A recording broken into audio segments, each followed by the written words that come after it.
about the introverted sensing and extroverted intuition axis. They work with each other. They are not.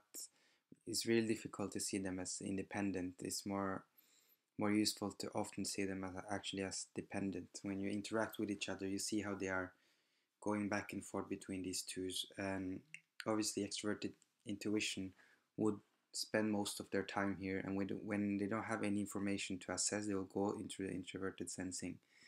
All the, in a sense, they're sensing, yeah, informed sensing information, which is colored by their uh, in a sense feeling tones and so on. They can pull the information from there and move to extroverted intuition. I'm gonna be read or not. I'm gonna be talking about introverted sensing, and afterwards I'm gonna be talking about extroverted intuition, and so come see how they work with each other. But first, I want to start here.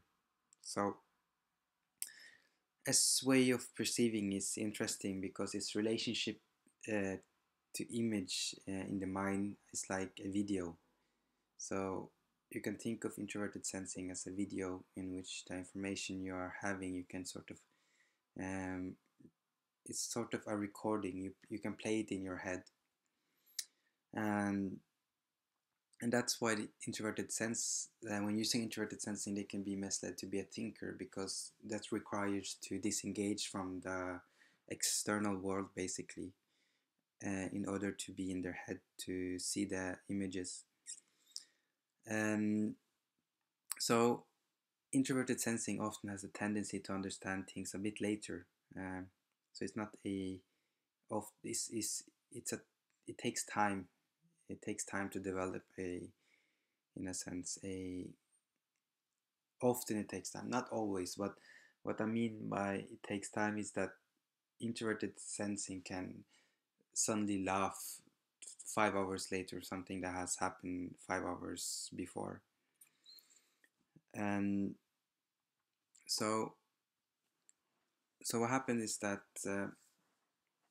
whereas extroverted sensing embrace the stimuli for what it is, the present, and in a sense remain true to the senses. Introverted sensing, even though it takes also information through the senses, but the stimuli is sort of the the their information is colored from within, uh, what they have experienced before and the emotion that's going through. So their encounter with the present is really, when they digest the information, is colored from previous encounter with a similar message. So that's why introverted sensing can be good at comparing and contrasting information, and because they can look at an object and sort of see and verify in that how it looks compared to other products and so on. So the present stimuli, or I call it stimuli, but people call it the present image, or what they're seeing, are uh, often just understood in relationship to previous images. So it's not. So what happens is that if in introverted sensing goes to a room and they haven't been there for a long time, so they go to the room, and extroverted sensing would understand, and extroverted sensing would appreciate the room for what it is now. An introverted sensing would be comparing and would be uh, so its present moments sort of are colored by other impression, the previous impression of the same room, and even other as well. And so we must not forget that introverted sensing way of taking in stimuli is sort of filtered by the person's subjective interpretation of a place, event, or a situation. So that's why it's different from SE, because SI of its introverted nature is that is is colored by the person, and the person's subjective tone on mindset and so on. So the larger the significance of an image, stimuli, or even event sort of digs deep traces into the introverted sensing mind. And so if you want to understand how introverted sensing works, just go to a place you haven't been since you were a child. And so you can sort of understand what images and feelings goes through your mind when you encounter the same place. And you can see that the place does not remain the same, um, but at the same time it does, in that um, your experience of the place might elicit previous experience of the place and so on. So what I'm trying to say here is that the place could still feel like childish to you because that's where you used to play when you were a child. But in reality, you sort of has grown up now, and so that's the first reaction from introverted sensing, in that they they are being reminded of how it looked like, and all the emotions are pouring through their mind basically about how it was and so on, and they might then move into other psychic energy.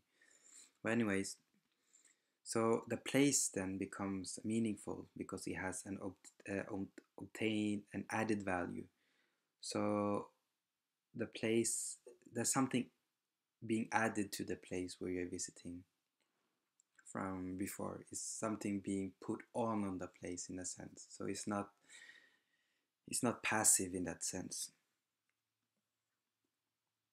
So that's why introverted sensing, because it remains true to their inner experience of the environment or the images or the stimuli or the information. It's hard for them to move forward because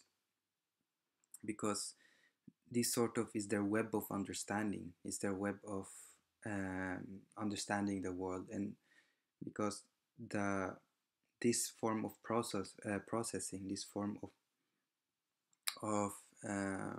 net sort of creating creating the world in a sense, or digesting the information, becomes it's for an introverted sensing is in a sequential manner. So because it's a sequential, it goes step by step.